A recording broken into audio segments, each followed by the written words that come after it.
This is Ollie's new track, which we've been working on. What's the name? Gender Madness. Detransition, if you go woke, you go broke. You once identified as Korean, then Korean woman. I was woke, I was part of that cult. I used to look a bit like Barbie, now I want that kind of defined jawline and the Ken look. And yeah, I want to be a man again and not be trans. You're now deeply Christian. Yes. God bless you all. I would like to be a policy advisor for President Trump. Are you not just going to change again?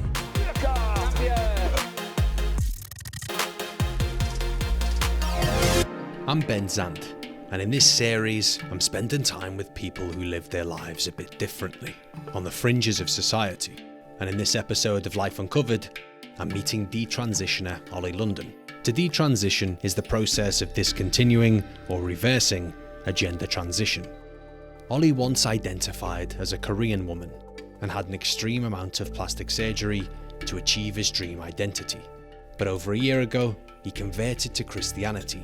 God bless you all, I'm just in church again. Transitioned to being a man and became a superstar in the world of American right-wing TV shows, lobbying against the so-called trans agenda. Children are taught from a young age, from the age of 5 in some cases, that it's okay to change their gender. I'm just on my way now. I'm in central London to meet Ollie London. Over the last few years, has gone from being a man who identifies as Korean, even though he's white British, to identifying as a transgender woman, and now he's a white British man who's a born-again Christian who is detransitioning. He courts controversy and he's so caught up in these culture wars, and it doesn't seem like an accident, so I kind of want to understand what his aim is. Ben, finally we meet. How are you doing? I'm good, thanks. How are you doing, guys? We can go up to the top if you want.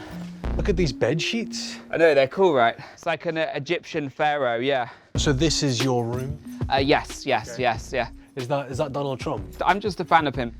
How would you describe yourself these days? People think, oh, controversial or, you know, transphobic or hateful and stuff, and I'm really none of those things at all. You once identified as Korean, then Korean woman. I kind of fell for that culture because I thought, you know, maybe I can be like them. Look how happy they are. Did you genuinely think you were Korean? I thought, you know what, if everyone else has all these pronouns and gender identities, some people identify as aliens, some people identify as dogs. I generally thought in my headspace, why not? It's possible. But did you think you were like ethnically Korean, or did you think you were nationally Korean? I mean, you can't change your ethnicity, but I thought I could become Korean, you know, through surgery, and through what type learning the of language. Korean? Like K-pop star.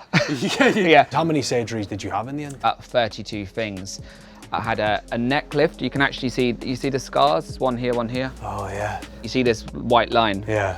That is a scar because I actually had my hairline lowered. How much do you reckon you spent in total?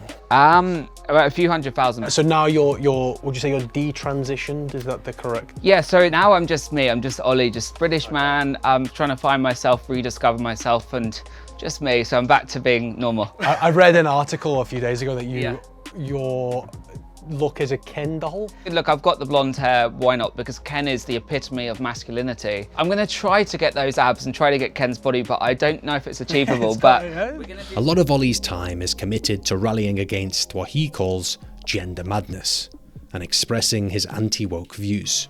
He's invited me into his music studio, where he's working on a new anti-woke album. This is Ollie's new track, which we've been working on. What's the name? Gender Madness. Gender Madness. It coincides with his book. The book. Okay. And it's all about the book and this ideology which has been forced onto the world. calling out like BLM, woke stuff, politics. Some of my old music, for me, it just doesn't feel right. Like plastic is fantastic. It's at the time I felt, you know, plastic was fantastic. Plastic surgery was the solution. But now I've come to a point where I think my songs need to have a lot of depth. Let's get into go. it. Right, perfect.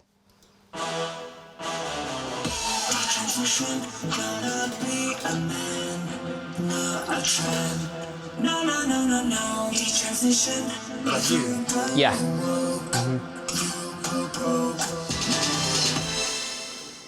What's it saying? So it says Detransition, I'm going to be a man, not a trans. Basically, because it's talking about my journey. I want to be a man again and not be trans. Yeah. and then you say, do you say if you get woke, you go broke? Yeah. Hence the t-shirt. But just do like, I'm sure you're good at it. Just do like some ad lib. Just like I'll be like the hype man. Yeah, exactly. It's a very political song, I guess. And you mentioned before that you don't necessarily want controversy and you don't want that attention. This feels like it's probably going to get some attention in that sense. Yeah, but I think you have to call out certain things because otherwise we're turning a blind eye and we're complicit in what's going on in the world. The transition, I'm gonna be a man. Gonna be a man. No. It has to be a powerful message if you want to get the point across. And then say, you know, all this wokeness is causing all of this. Woke. You go broke. Broke. No. Woke. It touched on a lot of stuff, didn't it? It touched on fluoride in the water, microchips, trans. That's like a lot of. These are just things that. It's a general thing that's happening in the world. Because I suppose some of the woke people might say it's an element of it a little bit conspiratorial around the microchips and the. We can't be blinded. We've been led like sheep into the mincing machine. We just can't. They don't actually want us to see that, and that is the fact. I actually have to go to America, so I was gonna, you know, I've packed most of my stuff. My book's coming out in a few weeks. You've been a bit of a media sensation, especially in the States, actually. I'm a Newsmax contributor, so I'm on pretty much every week. Also UK Talk TV contributor and GB News and stuff. My job is speaking on politics, on news stories and issues I'm passionate about. What is happening now with kids being pushed with this gender ideology, and you've been trying to find like your tribe. Now it seems to be like the kind of religious right wing of America, is that? Yeah, I've been going to church and that has helped me. You just found Jesus. Yes, because I was so lost. I actually went to therapy as well when I went to church, and it was about me finding who I am within and trying to build that connection with God. Can you show me the initial Ollie London? Hang on. That was before any surgery, so I think that was maybe 2011. What do you think of this guy? Bad. How come? Ugly. Yeah. Really? Like, really ugly. I mean, I look at that and I'm like, it's a good looking guy. No one would want to date me, no one was interested in me, everyone, you know, would pick on me for the way I looked. It's like emotional just looking at it, actually. Do you feel love for this Ollie? No. It's as if that person died and I became a new person, which is, you know, kind of weird. Ollie's latest identity journey is to become a masculine man. He wants six-pack abs, a Chad-like jaw, and top-class fighting abilities. To help achieve this, he's enlisted the help of former MMA fighter and Katie Price's ex-husband, Alex Reed. Today, it's boxing training. Very tough guy, you know, he's very into his fitness and used to be a fighter, didn't you? Yes.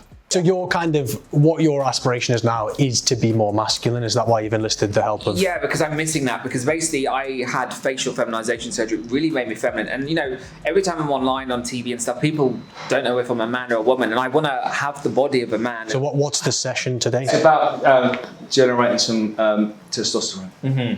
Is there anything you're going to be thinking of as you try and release that anger? I'm probably going to be thinking, okay, don't knock my veneers out and don't knock my nose off. All right, let's do it. Let's do it, guys. I'm your sergeant major, I'm your drill sergeant. Yeah. Go hard, go home. Okay, no tweeting. So your aim is you're trying to get kind of ripped. Do you want like... I just want like a really toned body, manly look. And what's your current definition of that man? So like, you know, nice biceps, nice calf muscles and triceps. But do you want to be like an alpha male? Is that like what you're trying to... I would like to be. Come on, keep going. Keep going. Halfway. I'm going. Halfway, come on. We all need a bit of masculinity, a bit of testosterone, a bit more testosterone. Yeah. And it all starts here. Why do you want that? To feel good. It's about the feeling inside. I don't care. I used to care what I look like, and now I really don't care. You seem to care a little bit. A little bit. Right, okay, let's go. We're going to just 2 punches. Okay. Hard as you can. Okay. Jab, cross. Right. Do you feel like a man right now? I feel more than a man right now, yeah. Right now, yeah. because because the testosterone is running, I'm sweating, I feel like energized and I feel... So what you now, because of that, you feel more... More, I actually do, yeah. Really?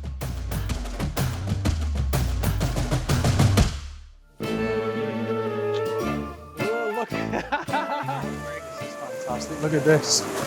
How often are you doing this then? Most days, because it's really relaxing. He likes to get in the hot tub. Is the dog actually going to get in? Hi, Bubba. Do you want to come in, Bubba? Sometimes. What's a typical day in the life of Ollie London? You know, be on my phone, going to meetings, doing calls all day, tweeting, in April I had 750 million views in 1 month. I do share crazy woke stories, but I feel it needs to be exposed. But I would like to be a policy advisor for President Trump. So I'd like to be able to do something where it's actually benefiting and helping women, kids, parents, teachers, Christians, and helping all people. I just want to help people and want to do some charity work. And do some charity work in the Philippines. Does this dog like it? She won't get in. Hi, Baba. Oh, she's just weighing on the floor. Oh, is that what she's doing? That's nice. Nice little Bless wee her. wee. As part of Ollie's detransitioning process, he's trying to reverse the facial feminization surgery by having injections to make his jawline more masculine. But before Ollie goes for his fillers, he's invited Katie John, who identifies as trans, over for lunch. Ollie appeared to live in an echo chamber of anti-wokeness, so I was intrigued to see if Katie John would challenge his thinking. What do you know about Ollie? The whole kind of Korean side of things, and then subsequently also your own journey closer towards faith. Are you okay with the idea that the concept of being trans is discussed in schools? If you're explicitly doing a class about pronouns and they, them and being non-binary and telling all these kids about these different identities, kids follow a trend. I don't think all of these things should be taught at the rate they are now. If you don't educate children about bodies, about sexuality, about expression and things like that, you also put them at risk for when inappropriate things happen. And how does a kid know what's inappropriate unless they know to at least to a degree, what is appropriate and have the language to talk about body parts? But I think the times have changed in the sense that there has become this social contagion and gender ideology being forcibly pushed on kids. Some people would say it's not social contagion, it's just better education. Do you think there's an agenda people are pushing? No, I'm not saying that, but I'm saying there is a push to sexualize kids. But you're talking about sexualization. So your complaint is more about sexualization being pushed or of children or the rest of it, but then the detail of it keeps coming back to gender. But I think how do you either separate or where do you see those merge? There is an element of sexualization. I mean, when you're teaching kids to change their body and to stop puberty and to, a boy to grow breasts and stuff, that is a sexualization. Kids should not be learning things. But then for the same reason we should ban YouTube and Instagram for kids then, and TikTok and all the rest. You can't shut it off in one place like school and then give them free reign elsewhere. You're not effectively putting pressure on people on the other kind of side in that saying, if you feel different, if you feel you could be trans, you're essentially saying that that's because you're being manipulated by this sinister lobby. I always make a distinction that there are generally people that have gender dysphoria, there are generally people that have felt that way their whole life, and let them figure that out on their own. This is probably one of the strangest days I've had in a long time. And I think what is really interesting about it is Ollie is still clearly struggling with his identity. He's so momentary, everything's a fad. He was once a man, then he was a Korean woman. Now he wants to be a big, strong man who's a conservative Christian who goes on American TV channels. It seems like so much of it is just about getting people to like him. And the problem is, I don't think he really believes that much of what he's saying. Despite the conversation with Katie John, Ollie continued undeterred on his new path, and it was time to head off for his chin injections. Just before I fly to America, I need to have a certain look. So I'm going to a clinic. My friend, she's going to inject about 8 millilitres of filler into my jawline to reshape it. So if I can regain a little bit more of a masculine image, I think it will just make me feel better inside and happier. You seem to think a lot about how to be a man for somebody who doesn't really like all this identity malarkey. What I mean? Yeah, but then I am actually a man. So it's like men think about men things, men think about doing outdoor sports or fitness and stuff, and not all men, but a lot of men do that. So I'm just thinking like a man because I am a man. Hi Annalisa, how are you? Nice to see you, hon. Nice to see you. So I know you want to go for something more masculine, which is great. So I think we structure your jawline to make it a bit sharper here and get more angular. Bring out the chin slightly as well, and that will help give a more masculine look and more structure. In the Ken movie, he's like a typical guy, right? A very handsome. Everybody wants to be like Ken, and I'm thinking, I used to look a bit like Barbie because I was more feminine and stuff. Now I want that kind of defined jawline and the Ken look. It's a really routine procedure, Ben, it's not even painful, this one. So that's like the structure of the jaw now, that's going to be the line? Yeah, so we're just following that line. I feel amazing, that was so seamless. Wow, oh my God, that's instantly transformed. Wow, that's incredible. You have a lot more of an angle here if you lift your vision up slightly. Huge difference. Yeah. Yeah. We've projected the chin forwards as well. Yeah. So it looks a lot more masculine, a lot more... Actually look a bit like Elon Musk. Oh, really? Yeah. Oh my God. I'll tweet a picture and tag him and see what he says. From this angle as Yeah. well. So much more structured and looking great. Wow. What does it make you feel inside? Just masculine, just I feel good, you know, and already I feel more confident about my face. I mean, I suppose having been with you for a couple of days now, I get the sense that because you're trying to figure out the next stage of you, like which is a kind of masculine version of yourself. Now it's Ken, and you're trying to live out. I'm not trying to be Ken, but I just, you know, think he's a good symbol of masculinity. You know, he doesn't swear, he doesn't drink, he's very nice to Barbie, he's very respectful, he's handsome, you know, he's a good qualities. Are you worried that you might still be playing a role and not just being Ollie London? I'm just trying to be me, but an improved version of me. Are you not just going to change again? No, because again, I've been searching for myself for well over a decade, and you know, I haven't been able to find me. That person was trapped, that person was basically dead, which is sad. And you're not going to change now? You're kind of like... Look, I might do a few injections here and there, I might bulk up, you know, might change my fashion sense, but in terms of me as a person, that's here to stay now. Yeah, it's interesting that your life's so crazy. It's crazy. I have 3 US interviews tonight, but my tweets are really big. I get 750 million views a month. You strike me as a man of extremes. You know, I go from one extreme to the other, but I think now it's about, sure, I wanna be masculine. Now it's about, you know, giving back. But you having six-pack abs isn't about giving back, is it? That's just about you wanting to look good No, and to fulfill this really specific... No, if I had a six-pack, I'd feel better about myself, so I'd probably be more confident today. I could be doing 10 times more activism, 100 times more tweets. Is the next stage, you're now deeply Christian, is that? Yes. Would you say you're born again? Born again Christians. Do you think does that affect your sexuality at all as a gay man? I'm not going to be ex-gay, but I'm actually bisexual, so I actually would like to date a woman and just try it and stuff. So that is the next iteration. That is the next iteration. No, it's not. That's what I mean. No, but I have dated girls before and stuff, and I'm just all about, you know, exploring myself. Do you want to marry a woman? I will marry whoever I fall in love with. How do I know in a year you're not going to be like something completely different? For the first time in my life, I'm actually me.